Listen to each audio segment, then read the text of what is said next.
Praise the Lord. హల్లెలూయా. దేవుని పరిశుద్ధ నామములకు మహిమ కలుగును గాక. దేవుని నామానికి స్తోత్రాలు. ఇప్పుడు నామములను చెల్లిస్తున్నా. దేవుని వాక్యాన్ని కొద్దిసేపు ధ్యానం చేసుకున్నాము. పరిశుద్ధ గ్రంథము నుండి అపోస్తలుడైన పౌలు ఫిలిప్పీయులకు రాసిన పత్రిక. అపోస్తలుడైన పౌలు ఫిలిప్పీ సంఘానికి రాసిన పత్రిక 4వ అధ్యాయం 9వ వచనాన్ని చదువుకున్నాం.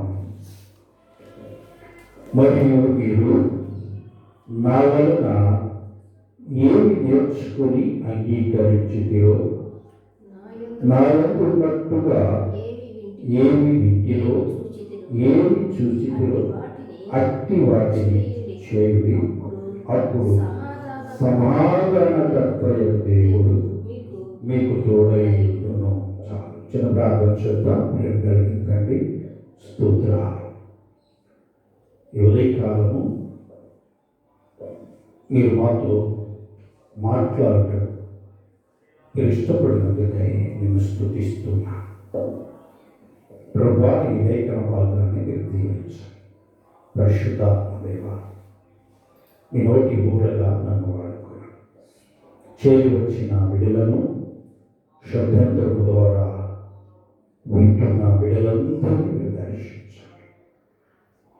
ప్రభువా, ఈ వాక్యము మా జీవితాల్లో గొప్ప కార్యం జరిగించున్నట్లుగా మీ కృపను దయచేయండి. యేసు నామమున ప్రార్థిస్తున్నాము తండ్రి. ఆమేన్. దేవుని నామానికి స్తోత్రాలు. పౌలు గారు అంటున్నాడు, నా వలన మీరేమి విన్నారు, ఏమి చూశారు, ఏమి నేర్చుకున్నారో వాటిని అనుసరించండి అని తెలియజేస్తున్నాడు. ఈ అనుసరించుట, నేర్చుకునుట, లేక మాదిరిని కలిగి ఉండుట అనేది క్రైస్తవ జీవితానికి చాలా ప్రాముఖ్యమైనది. అనుసరించుట, నేర్చుకునుట, లేక మాదిరి కలిగి ఉండుట అనేది క్రైస్తవ జీవితంలో చాలా ప్రాముఖ్యమైనది. అలాగా ఒకరిని చూసి వారిని అనుసరించి, వారి మాదిరిని అనుసరించి నడిచిన ఒక వ్యక్తిని మనం చూద్దాము. ఈ కాలంలో ఆది కాండము 18వ అధ్యాయము 19వ అధ్యాయము మనం గమనించినట్లయితే ఇక్కడ 18వ అధ్యాయంలో ఒక వ్యక్తి, 19వ అధ్యాయంలో ఒక వ్యక్తి మనకు కనపడుతూ ఉంటాడు. ఈ 18వ అధ్యాయంలో కనపడుతున్న వ్యక్తి అబ్రహాము. అబ్రహాముకు పేరుంది. ఆయన విశ్వాసులకు తండ్రి అని.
ప్రైజ్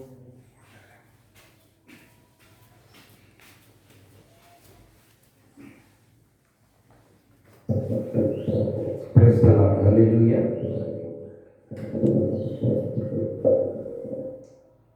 అబ్రహాము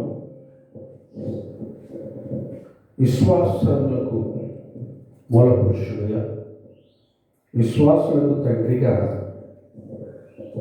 చెప్పబడ్డాడు. ఈ అబ్రహాము జీవితాన్ని మనం గమనించినట్లయితే, అబ్రహాము తాను దేవుడు తను పిలిచిన తరువాత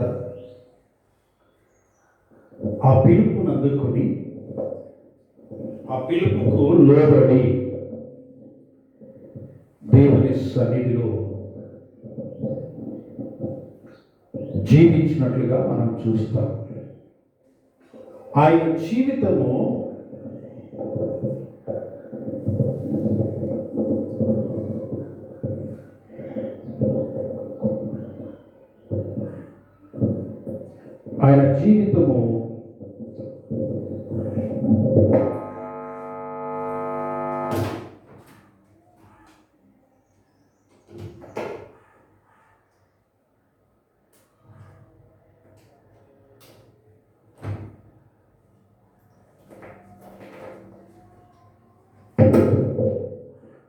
ఆయన జీవితము ఎంతో మందికి మాదిరికరంగా, ప్రోత్సాహకరంగా ఉండేది. ఉదాహరణకి ప్రాముఖ్యంగా ఆయన జీవితము ఆయన కుమారుడికి మాదిరిగా ఉన్నది. అబ్రహాము విశ్వాసమును అనుసరించి కుమారుడు నడుచుకున్నాడు. అలాగే ఆయన జీవితము ఆయన తమ్ముని కుమారుడికి మాదిరికరంగా ఉంది. ఆయన తమ్ముడి కుమారుడైన లోతు ఆయన అనుసరించి నడుచుకున్నాడు. అలాగే వీరు వాస్తవంగా మనం గమనిస్తే కొడుకు కాబట్టి, తమ్ముడు కొడుకు కాబట్టి ఆయన అనుసరించి నడిచారనుకుందాం. మరి ప్రాముఖ్యమైన మరొక విషయం ఏంటంటే, ఆయన పనివాడు కూడా ఆయన మాదిరిని అనుసరించి నడిచారు. దేవునికి స్తోత్రం. ఇది చాలా గొప్ప విషయం. ఎందుకంటే ఇంట్లో వాళ్ళు అనుసరించారంటే అది వేరు, కానీ ఇంట్లో పనివాడు అనుసరించారంటే చాలా కష్టం. ఏ పనివాడు ఏ యజమాన్ని అనుసరించి నడవడానికి ఇష్టపడతాడు. ఆ యజమానికి ఎంత ఇదైనా కానీ యజమానుల్లో తప్పులు చూపించడానికే ప్రయత్నం చేస్తాడు పనివాడు ఎప్పుడు కూడా. కానీ పనివాడే యజమానికి మాదిరికరంగా ఆ యజమాని చూపిన మాదిరిలో నడవటం అంటే చాలా గొప్ప విషయం. అంటే అంత గొప్ప మాదిరికరమైన జీవితాన్ని అబ్రహాము జీవించాడు. ఈ అబ్రహాము జీవితంను లోతు ఎలా అనుసరించాడు అనే విషయం ఒక సందర్భంలో మనం జ్ఞాపకం చేసుకున్నాము. 18వ అధ్యాయం మొదటి నుంచి కొన్ని వచనాల్లో మనం చూస్తే, ఈ అధ్యాయం మొత్తం మీరు చూసినట్లయితే అబ్రహాము దగ్గరకు దేవుడు వచ్చినట్లుగా మనం చూస్తాం. వచ్చినప్పుడు అక్కడ స్పష్టంగా చెప్పబడింది, 3 మనుషులు వచ్చారని. అంటే 3 మనుషుల్లాగా దేవుడు అబ్రహాం దగ్గరకు వచ్చారు. అబ్రహాము ఏం చేశాడు? ఇక్కడ అబ్రహాము వారిని చూశాడు. ఏం చేశాడు? వారిని చూశాడు. వారిని చూసి ఏం చేశాడు? పరిగెత్తుకుంటూ వారికి ఎదురు వెళ్ళాడు. వారిని చూశాడు, పరిగెత్తుకుంటూ వారికి ఎదురు వెళ్ళాడు. ఎదురు వెళ్ళడమే కాకుండా మూడోది ఏం చేశాడంటే, వారికి నేల మట్టుకు వంగి నమస్కారం చేశాడు. నేల మట్టుకు వయ్యాడు సాష్టాంగ.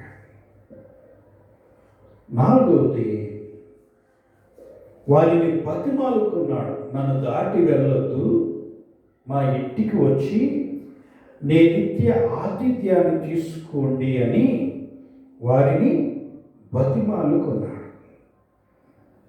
ఐదవది, వారికి మంచి ఆహారమును సిద్ధం చేసి వారికి దగ్గరుండి ఆయనే వడ్డించాడు. దేవునికి స్తోత్రం.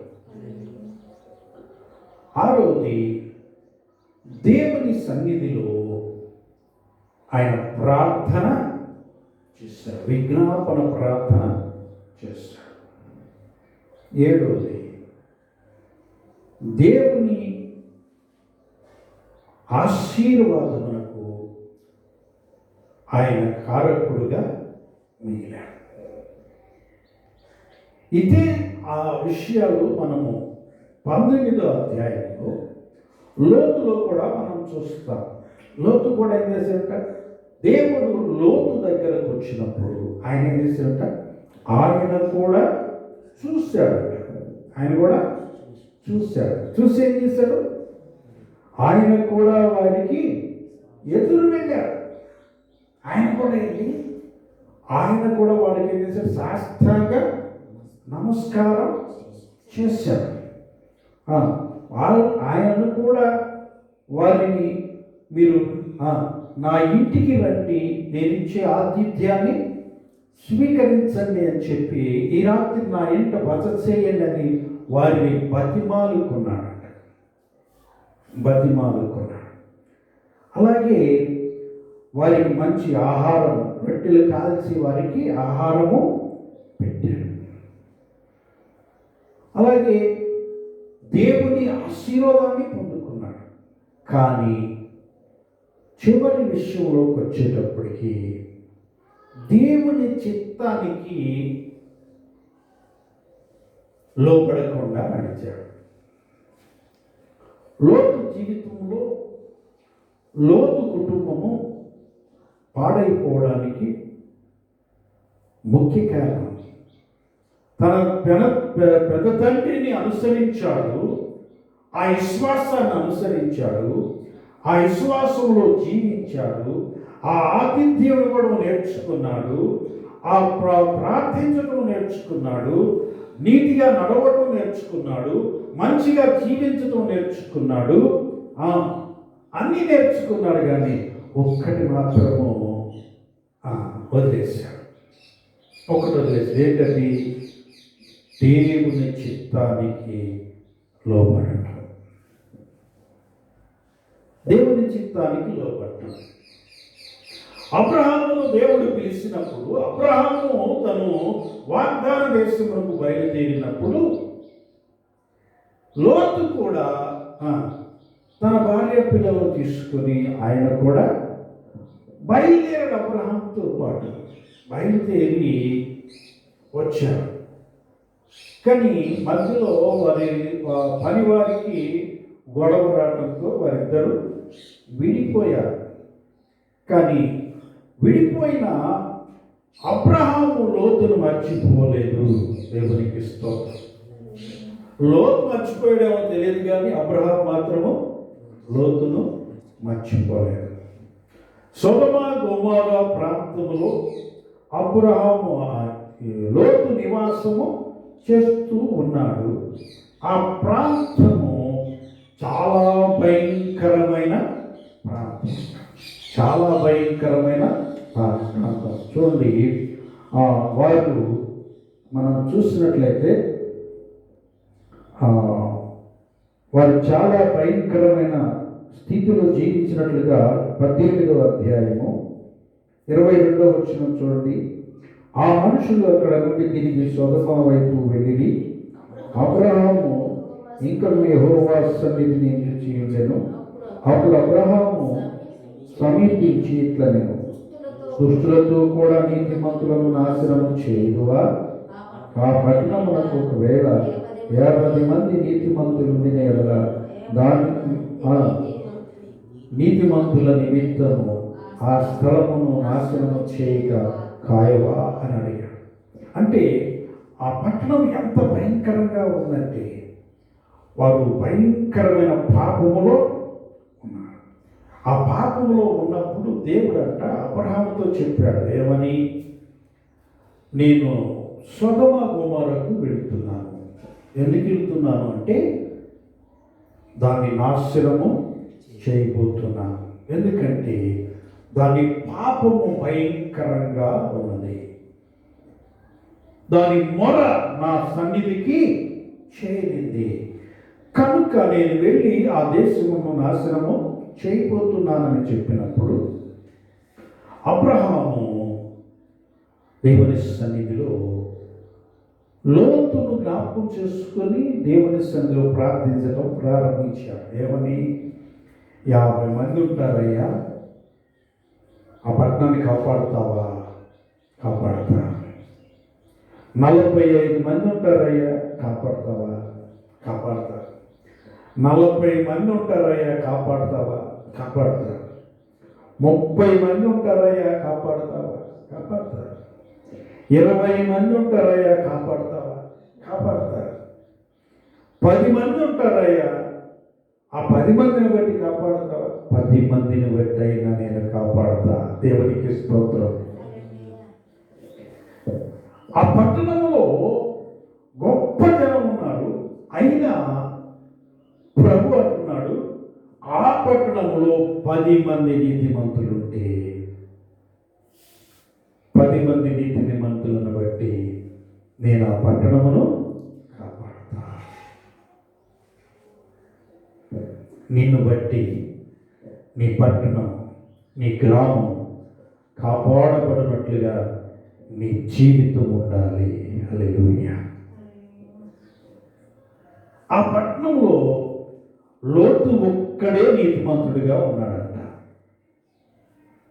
ఆ పట్టణంలో లోతు ఒక్కడే నీతిమంతుడిగా ఉన్నాడంట. పేతురు రాసిన 2వ పత్రిక 2వ అధ్యాయము 7-8 వచనాల్లో మనం చూస్తే అక్కడ నీతిమంతుడైన లోతు అని చెప్పబడుతుంది. నీతిమంతుడైన లోతు నీతి గల తన ప్రాణమును దినదినము వారు చేస్తున్న దుష్ట కార్యాలను చూసి నొప్పించుకుంటూ వచ్చాడట. నొప్పించుకుంటూ వచ్చాడు. ఎందుకు అంటే తన పెద్ద తండ్రి దగ్గర పెరిగిన వాడు అక్కడ నీతిని చూశాడు, పరిశుద్ధతను చూశాడు, విశ్వాసమును చూశాడు, ప్రేమను చూశాడు, పరిశుద్ధతను చూశాడు, దాతృత్వాన్ని చూశాడు. కానీ ఇక్కడ అలా లేదు. ఇక్కడ అంతా భయంకరమైన దుర్మార్గము జరుగుతూ ఉంటే అది చూసి తాను బాధపడ్డాడంట. తనలో తాను బాధపడ్డాడంట. లోతు చేసిన ప్రాముఖ్యమైన 2 తప్పులు తన జీవితాన్ని, తన కుటుంబాన్ని, తన వంశాన్ని పాడు చేస్తుంది. 2 తప్పులు ఏంటంటే, ఒకటి సొదొమలో ఉన్నప్పుడు ఆ ప్రజల పరిస్థితిని చూసి సొదొమను వదలకుండానే ఉన్నాడు. ఆ ప్రజల పరిస్థితి చూశారు కదా, వారు ఎలాంటి వారో చూశారు కదా. వారితో సహవాసాన్ని విడిచిపెట్టేసి తను వేరైపోలేదు. ఎవరి దగ్గరికి రావాలి ఇప్పుడు? మళ్ళా తన పెద్ద తండ్రి అయిన అబ్రహాము దగ్గరికి రావాలా.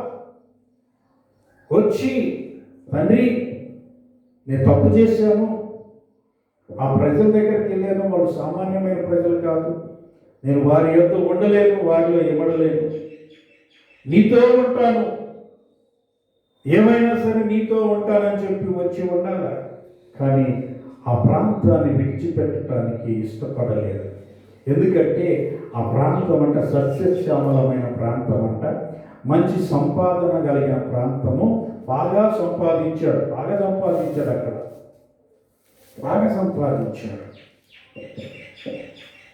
రెండో తప్పు, దేవుని చిత్తానికి లోబడలేదు. దేవుడు ఈ పట్టణమును నేను నాశనం చేయబోతూ ఉన్నాను, నీవు నీ భార్య నీ పిల్లలను తీసుకొని నేను చూపించే ఆ చిన్న పర్వతం మీదకు, కనబడుతున్న పర్వతం మీదకి వెళ్ళమని చెప్పినప్పుడు లోతు అంటున్నాడు, అలా కాదు ప్రభువా, నేను ఆ పర్వతానికి నేను వెళ్ళలేను, ఇది ఎదురుగా కనపడుతున్న ఆ చిన్న గ్రామంలోకి నేను వెళ్తాను అని చెప్పి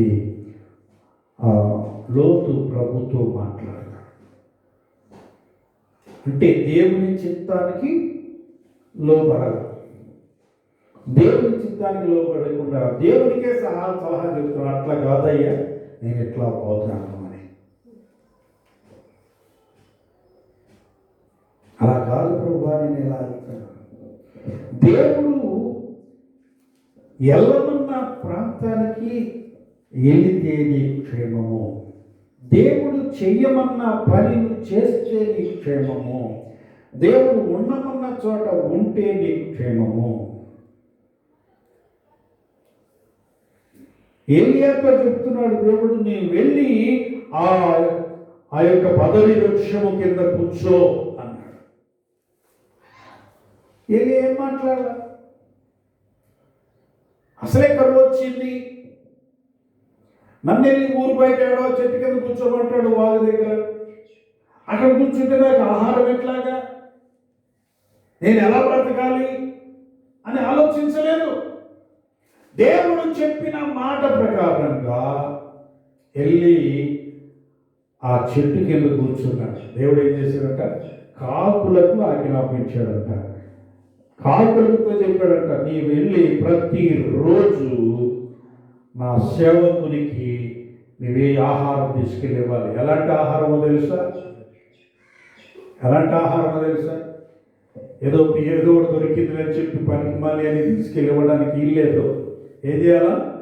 మాంసము రొట్టెను తీసుకెళ్ళివ్వాలి. హల్లెలూయా. ఎక్కడ మాంసం వస్తున్నారో ఎత్తుక్కోవాలి కాకి, ఎక్కడ రొట్టెలు కాలుస్తున్నారో ఎత్తుక్కోవాలి కాకి. ఆ రొట్టెను తీసుకోవాలి, మాంసాన్ని తీసుకెళ్ళి ఏలియాకి ఇవ్వాలి. దేవుడు చెప్పినట్టు వెళ్ళి చెట్టు కింద కూర్చున్నాడు. గ్రామంలో ఉన్నవారు ఆకలితో అలమటిస్తూ ఉన్నారు. కరువు వచ్చేసింది, తినడానికి తిండి లేక ఆ కరువులో వారు చనిపోయే పరిస్థితి ఏర్పడింది. చాలామంది నశించిపోయారు. కానీ ఊరు బయట కూర్చున్న వాడికి మాత్రం ప్రతిరోజు ఏమొచ్చింది? మాంసము రొట్టె వచ్చింది. దేవుని మాటకు లోపడటం వలన, దేవుని మాటకు లోపడి వెళ్ళటం వలన ఆశీర్వాదం ఉంది. అబ్రహాము లేచి నేను చూపించు దేశమునికి వెళ్ళమన్నప్పుడు అక్కడికి వెళ్తే ఎలా ఉంటుందయ్యా? అక్కడ దారులు బాగుండయ్యా, రోడ్లు ఉండయ్యా, ఆ ఊళ్ళో నీళ్లు ఉండయ్యా, ఆహారం బాగా దొరుకుద్దా, పంటలు బాగా పండుతాయా అని అడగలేదు. ఏం చెప్పాడు? ఏం మాట్లాడాడు? దేవుడు ఎల్లు అన్నాడు. అబ్రహాం ఏం చేశాడు? బయలుదేరి వెళ్ళిపోయాడు. ఇంకా మనం గమనిస్తే ఆయన వెళ్ళడానికి మార్గం కూడా చెప్పాలి. ఈయన చూపించే దేశం ఎటు ఉందో కూడా తెలియదు. ఇప్పుడు బొమ్మన్నాడు, బయలుదేరాను. ఎటు వెళ్ళాలి? సత్రిపులి పోవాలా, నర్సపేట పోవాలా, గుంటూరు పోవాలా, ఎటు వెళ్ళాలి? ఎటు వెళ్ళాలో తెలీదు, ఎటు వెళ్ళాలో చెప్పాలా. కానీ నేను చూపించే దేశానికి వెళ్ళాలి. అబ్రహాము బయలుదేరాడు. బయలుదేరి ఆయన ప్రయాణం చేస్తుంటే ఆ ప్రయాణం చక్కగా ఎక్కడికి వెళ్ళిపోయింది? దేవుడు వాగ్దానం చేసిన దేశంలోకి వెళ్ళిపోయాడు. దేవునికి స్తోత్రం. నువ్వు అన్నీ అడిగి బయలుదేరితే అది పెద్ద ఇది కాదు. ఏమి అడగకుండా బయలుదేరితే నీకు జరిగే కార్యాలు అద్భుతంగా ఉంటాయి. అద్భుతాలు చూస్తాం. అన్ని జరిగిన తర్వాత అన్ని కనుక్కొని అన్నీ అయిన తర్వాత అప్పుడు పోతే అద్భుతం ఏముంది? ఇక నిరీక్షణకు ఆధారము లేని సమయంలో అబ్రహాము నిరీక్షణ కలిగిన అన్నాడట. దేవునికి స్తోత్రం. అబ్రహాము నమ్మాడు, బయలుదేరాడు. అబ్రహాముతో పాటు లోతు కూడా బయలుదేరాడు. ఎందుకు? అబ్రహాము జీవితాన్ని దగ్గరుండి చూసిన వాడై. అబ్రహాము పొందే ఆశీర్వాదం నేను కూడా పొందాలని బయలుదేరాడు. మంచిది. అబ్రహాములా నెంబడించాడు, అబ్రహాము విశ్వాసం నెంబడించాడు, అబ్రహాము ఆదిత్యాన్ని నెంబడించాడు, అన్నీ చేశాడు. కానీ ఏం చేశాడు? దేవుని చిత్తానికి లోపడకుండా పోయాడు. అబ్రహాము దేవుని చిత్తానికి లోబడ్డాడు. ఆతిథ్యం ఇచ్చే విషయంలో కూడా చూడండి, ఇద్దరు ఎవరు ఏం తక్కువ కాలేదు కదా. ఆతిథ్యం ఇచ్చే విషయంలో వారు మనుషులు వచ్చారు. ఇక్కడ గమనించినట్లయితే చాలా చక్కని ఆ మాటలు, ఆ మనుషులు అనే మాట మనం చూస్తాం. మనుషులు మనుషులు మనుషులు వచ్చారు. మనుషులు వస్తే సహజంగా మనం ఏం చేస్తాం? ఒకవేళ ఎవరన్నా వస్తే వెళ్ళి వాళ్ళతో కలిసాయా, ఏ ఊరు, ఏంటి, ఎందుకు వచ్చారు, ఏంటని వివరాలు అడిగి, సరే మరి మీరు ఏమైనా తిన్నారా, సరే రండి, ఏదో మాకు కలిగేది ఏదో తిండి, ఏం తినకుండా ఎలా వెళ్తారని చెప్పి పిలుస్తాం, సహజమని. కానీ ఆ వచ్చే మనుషులకు ముందుగా ఎదురెళ్ళి వాళ్ళకి శాస్త్రంగా పడతామా? పడం కదా. మళ్ళీ వాళ్ళ దగ్గర మనం ఏదో పొందుకోవడానికి కాదు చేస్తుంది ఈ పని. అబ్రహాము వాళ్ళ దగ్గర నుంచి ఏదో ఆశించి చేయటం లేదు. వారికి ఆతిథ్యం ఇవ్వడం కోసము వారికి ముందు పరిగెత్తాడు, వారికి దగ్గర సాగల పడ్డాడు, వారిని ప్రతిపాదుకున్నాడు. ఎంత అవసరం అంటావా ఆతిథ్యం ఇవ్వడానికి? దాగిపోయేవాడికి అన్నం పెట్టడానికి ఎంత అవసరమా? అలాగే వారిని కూర్చోబెట్టాడు. పని వాళ్ళు చాలా మంది ఉన్నారు ఆయన దగ్గర. ఆయన ఇంట పుట్టిన వాళ్ళే 300 మంది పని వాళ్ళు ఉన్నారు. 318 మంది ఆయన ఇంట పుట్టిన వాళ్ళే ఉన్నారు. ఇంకా పుట్టిన వాళ్ళు కాకుండా చాలా మంది ఉన్నారు. ఇంతమంది పని వాళ్ళు ఉన్నప్పుడు ఏ పని వాడినైనా సరే వెళ్ళి మనిషి తోడవుదాన్ని కోవిడ్ నన్ను ఉదాహరణ పట్టరా అని చెప్పారంటే వాడు మందులకి తీసుకొస్తాడు.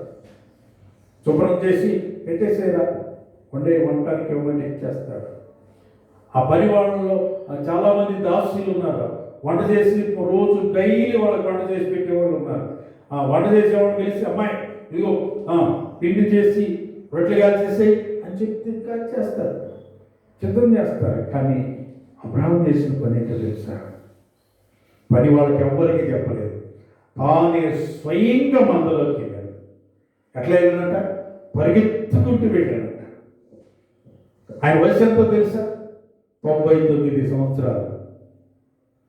99 సంవత్సరాల వయసులో పరిగెత్తుకుంటూ వెళ్ళాడంట.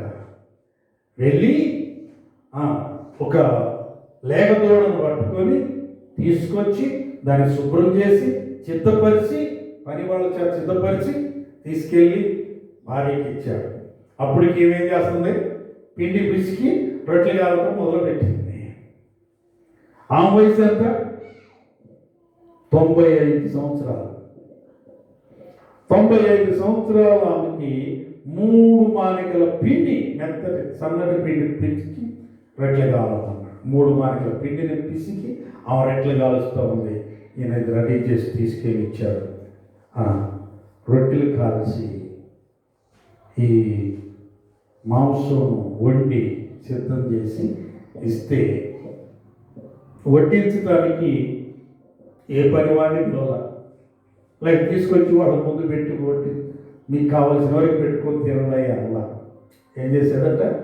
దగ్గరుండి వారికి వడ్డించాడు. ఇంకొంచెం వేసుకోండి, ఇంకొంచెం వేసుకోండి, ఇంకొంచెం వేసుకోండి, దగ్గరుండి ఆయన వడ్డించాడు. వడ్డించాడు. అందుకే ఈ ఈ ఆతిథ్యాన్ని గురించి యాకోబు అంటాడు, వారు ఎరుగకయే దేవదూతలకు ఆతిథ్యం ఇచ్చారు అంటారు. ఏం చేశారంట? వారు దేవదూతలని, దేవుడని వారు ఎరగకుండానే మనుషులని ఆతిథ్యం ఇచ్చారు. ఎప్పుడు అబ్రహాము ఈయన దేవుడని గ్రహించాడు అంటే, చూడండి, అబ్రహాం ఆహారం తిన్న తర్వాత దేవుడు అడుగుతున్నాడు, నీ భార్య అయిన శారా ఎక్కడ ఉన్నది అని అడిగినప్పుడు, అయ్యా గుడారంలో ఉంది అని చెప్తే, అప్పుడు ఆయన అంటున్నాడు, తిరిగి ఇదే కాలానికి నేను వస్తాను, అప్పుడు శారా కుమారుణ్ణి కంటది అని చెప్తాడు.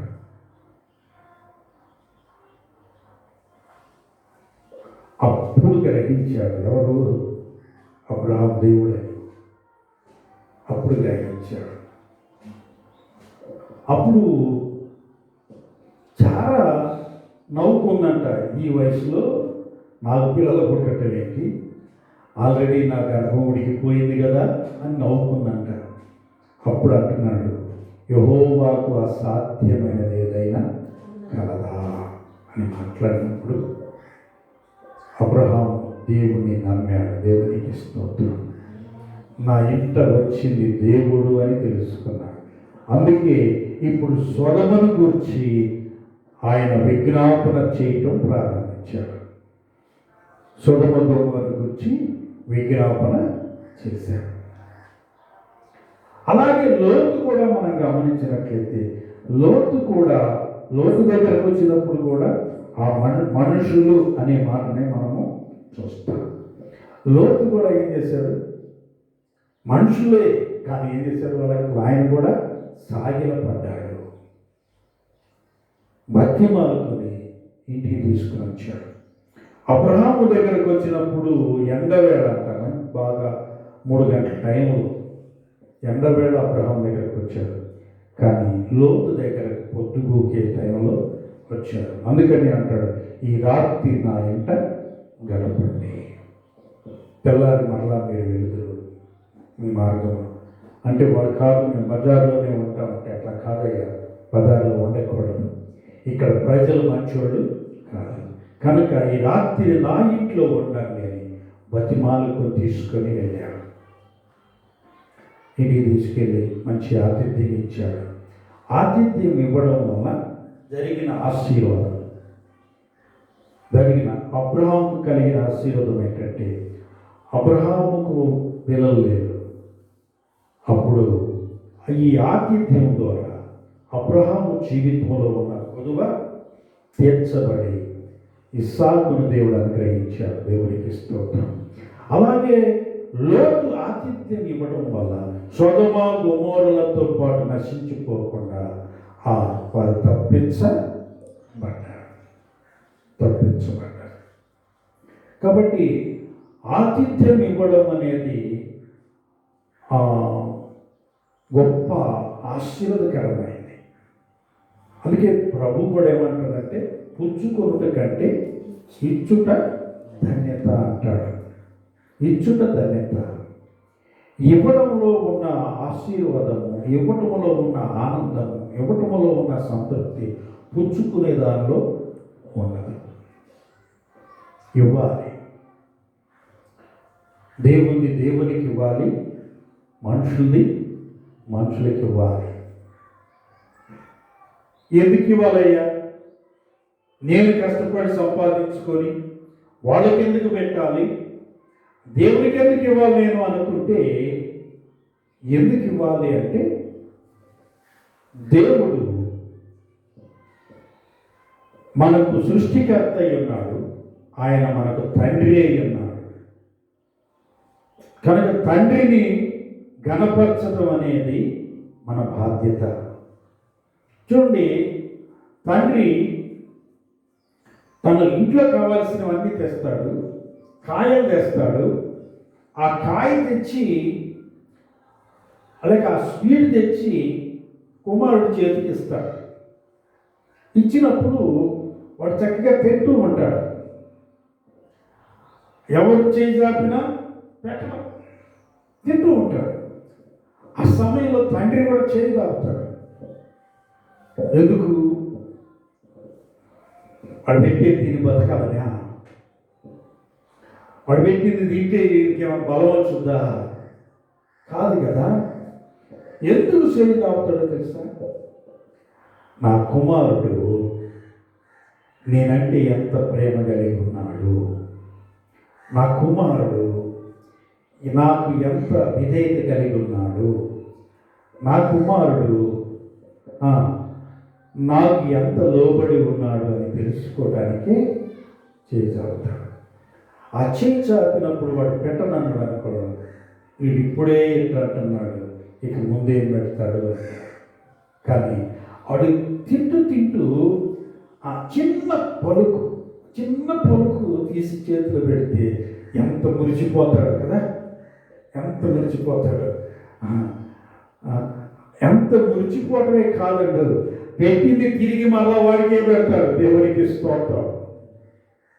ఎన్నెందో నా కొడుకు నాకు పెట్టాడు, నా కొడుకు నా ప్రేమను కలిగి ఉన్నాడు, నా కొడుకు నా పట్ల విధేయత కలిగి ఉన్నాడని ఆ సంతోషంలో తిరిగి మళ్ళా అది వానికే తినిపిస్తాడు. దేవుడు కూడా ఎందుకు అడుగుతున్నాడు అంటే, దేవునికి మనం ఎందుకు ఇవ్వాలి అంటే, ఆయన తండ్రి కనుక, ఆయన మనం గణపరచాలి కనుక, ఆయన మనము లోపడాలి కనుక, ఆయనకు మనం సంతోష పెట్టాలి కనుక అందుకివ్వాలి. ఆయన సంతోష పెట్టడం కొరకు, ఆయనకు లోపడినందుకు, ఆయనకు విధేయత కలిగి ఉన్నామనే రుజువుతో ఆయనకు మనం ఇవ్వాలి. ఇస్తే ఆయన ఏం చేస్తాడంట? ఆయనకు మనం ఇస్తే ఆయన ఏం చేస్తాడంట? తిరిగి కూర్చుంటానన్నారా? కాదు. ఆయన ఏమన్నాడు?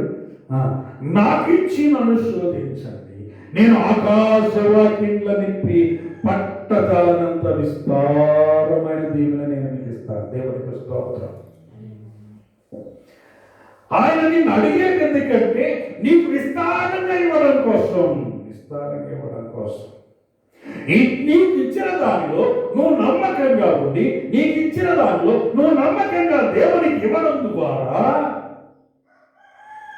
దేవుడు నీకు విస్తారంగా ఇస్తాడు.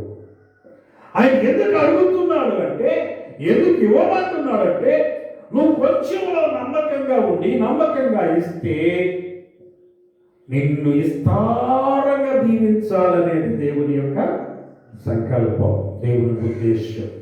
నువ్వేం చేస్తున్నావు? దేవుని చిత్తానికి లోపడకుండా, దేవుని ఆశీర్వాదముల వైపు చూడకుండా, నీవు అమ్మో ఇది ఇస్తే నేనేమైపోతాను అని బిగబట్టి దేవుడిచ్చే ఆ విస్తారమైన ఆశీర్వాదాలు పొందుకోకుండా పోతున్నాను. అది ఆయనకి ఇవ్వలేదు, తిరిగి మరలా నీకే ఇస్తాడు. అయితే దేవునికి ఇవ్వమంటున్నారు కదండి. దేవునికి ఎలా ఇవ్వాలి అంటే దేవుడే నిర్ణయించాడు. దానికి ప్రథమ ఫలము, దశమ భాగము, కృతజ్ఞత అర్పణలు దేవుడు ఇవ్వమన్నాడు. ఇంకెలా ఇవ్వాలి? చాలు. కృతజ్ఞత అర్పణలు, దశమ భాగమి, ప్రథమ ఫలము దేవుడిని ఆశీర్వదిస్తాడు. ఇంకా ఇవ్వాలనుకుంటే దానికి మించి ఇంకా ఇస్తారని దీవించబడతాడు.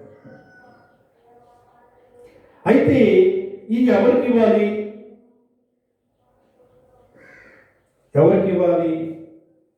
దేవుడు ఏర్పరచుకున్న దేవుని దాసులకు ఇవ్వాలి.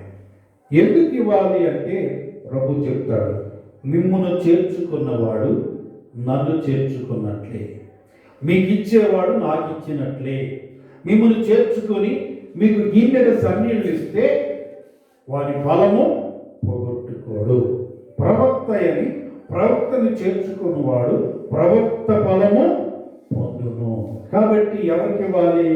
దేవుడు ఏర్పరచుకున్న దేవుని సేవకులకు ఇవ్వాలి. ఆ ఇవ్వటం ద్వారా అది దేవునికి చెందుతుంది, తద్వారా నీవు ఆశీర్వదించ. కాబట్టి మనము ఆతిథ్యం కూడా, అబ్రహాము ఆతిథ్యం ఇచ్చాడు, అబ్రహాము ఇచ్చి దీవించబడ్డాడు, లోతు ఇచ్చి దీవించబడ్డాడు. మనం కూడా ఇచ్చి దీవించబడదాం. ఆ మాదిరిని అబ్రహాము మనకు తండ్రి అయిన, మాదిరిగా ఉన్న మన తండ్రి అయిన అబ్రహాము మాదిరిని అనుసరించి మనము కూడా ఇవ్వడానికి దేవునికి ఇవ్వడానికి, మనుషులకి ఇవ్వడానికి. మనుషులదేంటి? నువ్వు సంపాదించినంత నీది కాదు. ఏమనుకుంటా, నేను సంపాదించుకున్నాను, ఇది నా సొత్తు, నా ఇష్టానుసారంగా తింటాను అంటే ఎక్కువ తరగదు. ధనవంతుడు ఏం చేశాడట? వాడికి విస్తారంగా పంట పట్టిందంట. ఆ పంట అంతా సమకూర్చుకొని కొత్త కొట్లు కొట్టించి ఆ కొట్ల నిండా పోసుకొని ప్రాణంతో చెప్పుకున్నాడు, ఏమని? నా ప్రాణమా, తినుము, తాగుము, సుఖించు అన్నాడు. దాన్ని దేవుడు ఏమన్నాడు? ఎర్రివాడా, ఈ రాత్రి నీ ప్రాణము అడుగుతున్నారు, నువ్వు సంపాదించింది ఎవరి దగ్గర? అలాగే ధనవంతుడు లాజరు కథలో కూడా, ధనవంతుడు నరకానికి ఎందుకు వెళ్ళాడు? ధనవంతుడు పాపం చేశాడని ఎక్కడా లేదు. ధనవంతుడు ఎవరు దోసుకున్నాడని ఎక్కడ లేదు. ధనవంతుడు చేసిన పాపం ఏంటో తెలుసా? దరిద్రుడైన లాజరును పట్టించుకోకపోవడం, ఆయనకి సహాయము చేయకపోవటం. లాజరు దేవుని సన్నిధిలో ఉన్నాడు, ధనవంతుడు నరకంలో ఉన్నాడు. అంటే వీడు అనుకున్నాడు, నేను సంపాదించాను, ఇది నాకి, నా స్నేహితులకి, నాకు ఇష్టమైన వాళ్ళకి నేను పెట్టుకుంటా, నేను తింటా, పక్కవాడిని పట్టించుకోవాల్సిన అవసరం నాకేంటి, వాడికి పెట్టాల్సిన అవసరం నాకేంటి, అవసరంలో ఉన్న వాడికి ఇవ్వాల్సిన అవసరం నాకేంటి అనుకున్నాడు. తిన్నాడు, తాగాడు, తలగపోసుకున్నాడు. ఒకరోజు లాజరు చనిపోయాడు, వీడు చనిపోయాడు. లాజరు ఏమనే దేవుని సన్నిధిలో ఉన్నాడు, ధనవంతుడేమో నరకంలో ఉన్నాడు. అక్కడ అంటాడు, భూలోకములో నీవు నా సమృద్ధి కలిగి తిన్నావు, తాగావు, నీ పక్కనున్న లాజరు నీవు పట్టించుకోలేదు అని అంటాడు. కనుక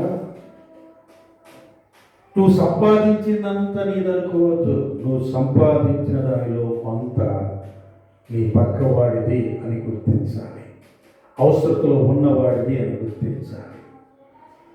కనుక అవసరతలో ఉన్నవారికి, అక్కడలో ఉన్నవారికి, తిండి లేకుండా ఉన్నవారికి, ఇబ్బంది పడుతున్న వారికి, కష్టపడుతున్న వారికి మన వంతు సహాయం మనము చేయాలి. అది వారికి కేటాయించి వారికి ఇవ్వాల్సిందే.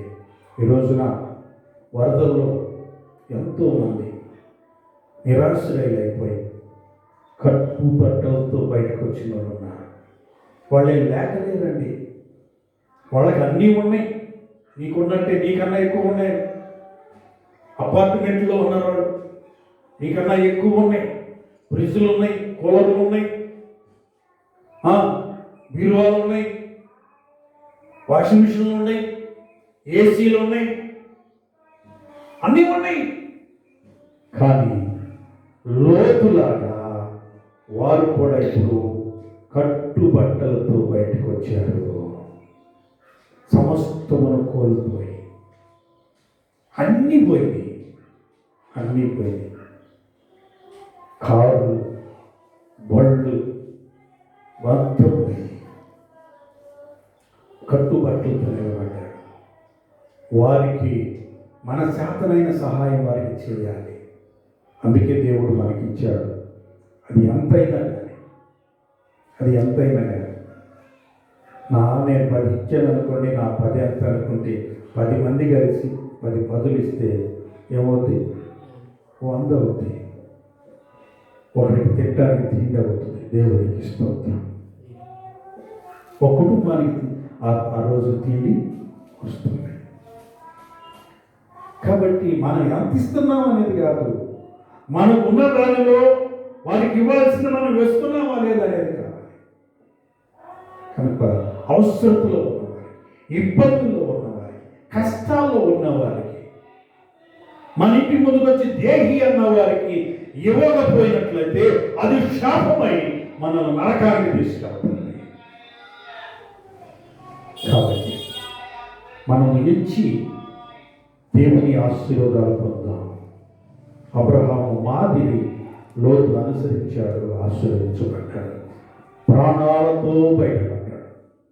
దేవుని చిత్తానికి లోపడకపోవడం వల్ల ప్రాణాలతో మాత్రం బయటపడగలిగాడు.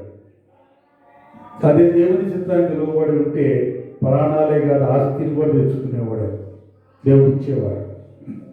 కానీ దేవుని చిత్తానికి లోపడకపోవడం వల్ల ప్రాణాలతో బయటపడ్డాడు. కానీ అబ్రహాము దేవుని చిత్తానికి లోపడటం వలన సమస్తమును కలిగి ఉన్నాడు.